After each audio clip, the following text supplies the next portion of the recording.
Tiens la ne va fo ayoko. Au na kasi ka klo. Gardien na nyagali. Au na nyana sisi. Nga au ka nyana sisi na yelama ka nyagali.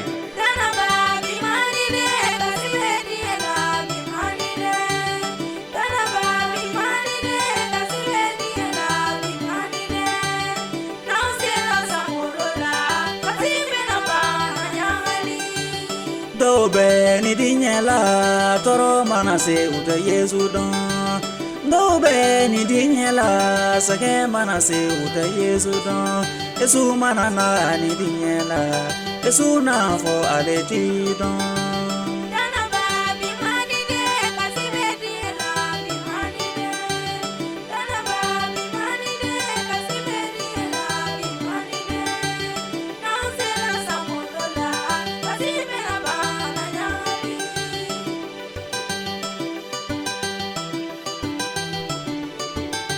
Nui do kasola Yesu ko san oye heraye.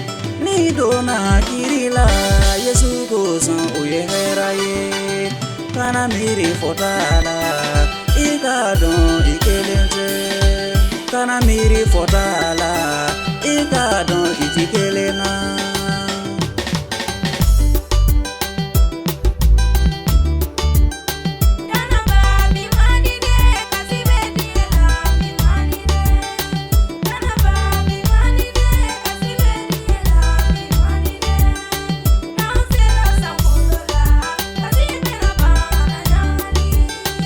Ni be buko domina Yesu ko san oye heraye.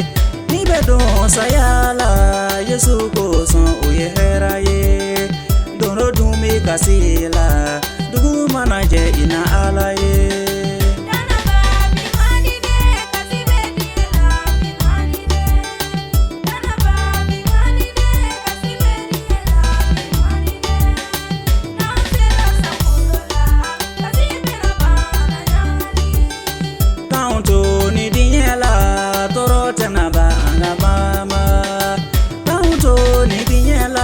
Sageta na ba angabama Yesu dunye ni fonye angabama angatanye.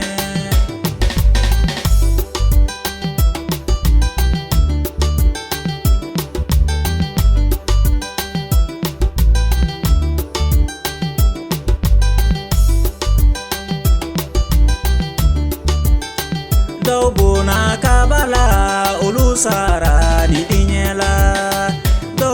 Na jirika ubekera Yesu kola Yesu tobe eniga kita manase kana sirande.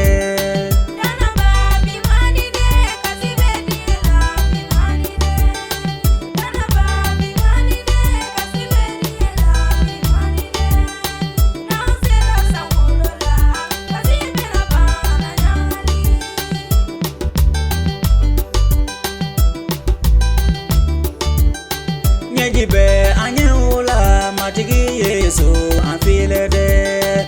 Nyejibe anyeula matigi Yesu afile de. Ikana nyeji uche ka ataife arijanala. Nyejibe anyeula matigi Yesu afile de. Nyejibe anyeula matigi Yesu afile de. Ikana nyeji uche ka ataife arijanala.